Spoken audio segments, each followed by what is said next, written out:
Number one, what is the core? We have to start here because it's what everything is based on. So everything I'm going to say following this is based on what I'm about to say. So what is the core?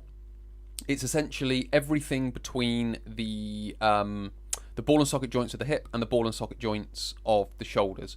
So the pelvis, the spine, and the ribs. So those are the bony structures. Then you've got the muscles that lie over the top of that.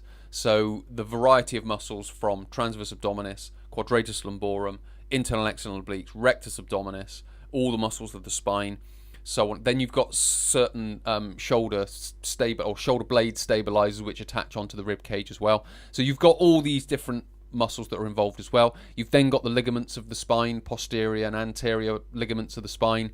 You've also then got the fascia that's involved, which is essentially one thing. It does get broken up into parts, if you will, like the abdominal fascia and the thoracolumbar fascia. Obviously, they're on opposite sides of the body, but they are still of the same unit or material. They are the fascia that basically just goes around and in between all of the muscles. So the fascia of the torso is essentially the wrapping or the suit that goes around the torso, and then the muscles just sit within that.